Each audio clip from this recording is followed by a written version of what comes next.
بسم الله الرحمن الرحيم ومحسنتين إذاعة المستقبل waxaan rabaa inaan ummadda Soomaaliyeed iyo dhamaantiin ba idin sheego in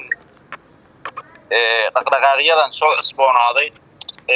ciidamada Ethiopia oo ay ka wadaan dalka aysan ahayn wax cusub oo hadda bilaabatay madaxweyne Farmaajo sidii uu xilka u qabsaday wuxuu ka shaqeynayay in Ethiopia danaheeda oo dalka iyo dadka Soomaaliyeed ugu ahaada garwadeen waxa ka wareysaan asagoo sanad dhamaysan ayuu qalbi dhagax u dhiibay kadibna wuxuu ka dagaal galay Baydhabo oo ciidamada Ethiopiana ku soo afduubtay doorashadii Baydhabo ka dhacday Abu Mansour Roobona lagu soo afduubo ilaa hadda aan la keenin maxkamad la soo hor istaagin waxa isku day fashilmay oo isku dayeen asaga iyo kooxdiisu inay maaragtay Kismaayo ay maaragtay madaxweyne Axmed Madoobe ku carqadeeyay laakiin airportkii iyo jidadkii ayuu ka xirtay haddana waxa ka socda magaalada degmooyinkeeda kala duwan maaragtay cid alaaleey cidii maamulka Jubbaland taageersan in la afduubo oo dawladda Ethiopia ay u xirto madaxweyne Farmaajo iyo tiimkiisa oo geeyo dalka Ethiopia la geeyo qof alaaleey qofkii isku dayda marka waxa u dambeeyay in hadda ogtihiin saad ka wareysaan Dhuusamareeb doorasho laga malaynayo sidee doorashadii loo boobo ilaan kalsooni ma qabo madaxweynaha iyo ragga la joogay si ay doorashadii u boobaan waxay go'aan ku gaareen in ciidamada Ethiopiana dhulka ku daldalaan waxaad ka wareysaan meesha madaxweyne Xaaf iyo maamulka Ahlu Sunna oo heshiiyay ayaa Dhuusamareeb ka talinayay waxa ka wareysaan 10 sano oo la soo dhaafay Dhuusamareeb amaaneed oo shabaab iyo cid walba oo dib wada laga xoreeyay wax sababa oo baahiya oo amaan oo ka jirta in Dhuusamareeb ciidamada Ethiopiana la geeyo ma jirto halka sababi kartaa waxay tahay in doorashada la afduubo murashaxiinta aan anigu kamid ahana la soo afduubo waa ku gartay يعني dadku waxay leeyihiin ama xildhibaanada idin ka tirsan ama dadka meesha joogaba ciidan Ethiopian oo cusub oo hadda la keenay ma jiro muddeeba joogeenba marka ma waxaad leedahay ciidan cusub oo hadda la keenaa jiro mise kuwii un baad ciidanka Ethiopianka horta markii hore oo la geynayna waa ka hadalnay hadda baaqeygii hore aniga iyo murashax Kamaal aan soo saarnay aad ku laabataan haddana ciidanka cusub ciidankii hore oo la geeyay wuxuu ahaa ciidan amisom raacsan oo Ethiopian iyo Djibouti isugu jiro oo shuruuc caalami ay qabato ciidanka hadda la geeyo waa ciidan calooshu shaqaystayaal oo iska socdo oo freelancers oo amisom hoos imaanin oo ay soo kireysteen qoladan hadda dawladda haysta si ay wax uga afduubaan sababtuna waxay tahay ciidamada amisom raacsan waa ciidamo rules iyo regulations shuruuc caalami ah maamusha meel looga dacwooday leeyihiin kuwaan meel looga dacwooda lahayn ayaa Abiy Ahmed u soo diray Farmaajo marka kuwaas uu rabaa inuu nagu caburiyo laakiin hadda asagay la tahay waa gartay musharaxa tahay oo kamid ah kuwa u tartamaya xilka madaxtinimada Galmudug arrinkan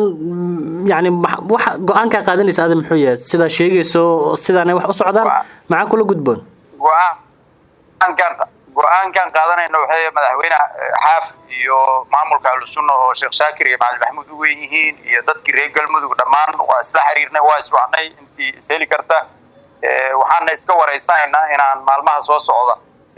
iska wareysana ayaheena hadaan nahay reer Galmudug oo intaas ay noo ahaayeen odayaal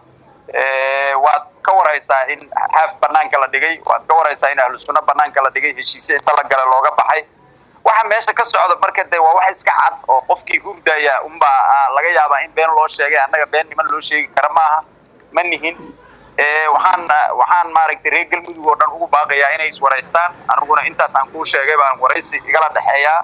hadda go'aankeeda iyo waqtigeeda gaari doonaa laakiin intaan ogahay dad hadda Galmudug lagu cabsi geliyo ciidamada Ethiopian oo xogaa urala wata ma nihin waana madaxweynaha iyo ragga la socdana waa uga digay haddii maaragtay meeshaas Galmudug xalaal laga rabo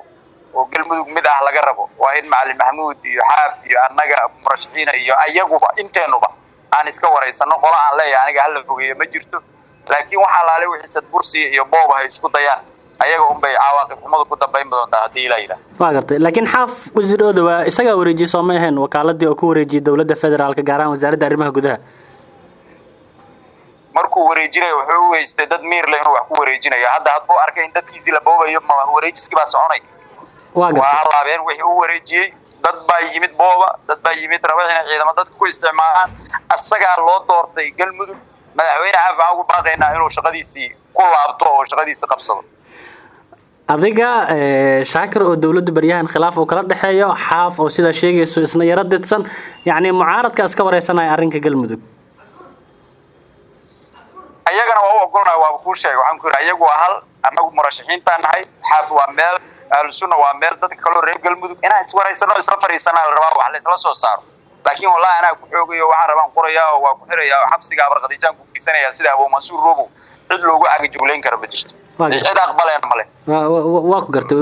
xildhibaane xilliga ahayd wasiirka arrimaha gudaha ninkii dhisay galmudug ahayd waxa madaxweyne ka noqday Cabdikariin Xuseen Guuleed oo dadkii idinku dhawaa maamulkii talada dalka xilligaas hayay ahaa wasiirkii amniga ayuu ahaa marka wixii aad sameeyeen bay dawladdu hadda meesha ka wada waa caadi soo isma dhihi karo ilaan idinkuba wasiirkiina meesha geyseen hadii hadda qof meesha geysay adiga moodo oo anaga markii aan horta maamulka dhisayna horta ku war ka bilaawday maamulku laga bilaabayo uu ahaa waa ka waray saaxiibin iyo xeeb galmudugtii hore ahlusunna oo laba garba iyadoo qolo ku soo biirtay qoladii diiday maamulada abid waaqiya ka dhisnaa ceel dheer iyo dhulkan ilaa galaareer iyo ceelbuur iyo dad kala duwan baa la isugu keenay dadkaas kala duwan cabashada maanta aan qabano iyo heerka aan qabno midnaba ma aysan qabin iyo mid lamid ah waxa intaas weelisay murashaxiintii adiga waa ka waraysaa fiqi iyo waxa ku tartamay Cabdikariin Guuleed oo adiga aad Cabdikariin Guuleed anaga nagu tirinaysay wareegga koowaad 29 oday kala heleen waa dareemi kartaa doorashada heerkaas leeg markaas kadib hal cod laga qaaday ama saddex cod laga qaaday inta ay leegtahay tarsabaarteeda iyo muuqaalkeedu marka wax la isu dhigma ma ahan macnaha Soomaalida waxa iska jeceshahay la shalabaad saas ahaan jirtay anigana waanahay ma ahan Ethiopian weligeed dad u maanaan adeegsan baydhabo anagu maanaan adeegsan Axmed Madoobe waa isla joogi jirnay oo wasiirka arrimaha gudaha anagu aan isqabanay u maanaan adeegsan oo diyaaradaha u maanaan soo kacsan gado u maanaan adeegsan cidaan u adeegsano Ethiopian lama arko Hirshabelle hal sana joogeenay ugaas Xasan iyo dadkii Hirshabelle dad aad iyo aad nabadoon u ah oo dadkoodu rabaan oo dadkoodu isla joogaan aan ahayn marka shaabadaas farmaajo iskale asaga sar iskale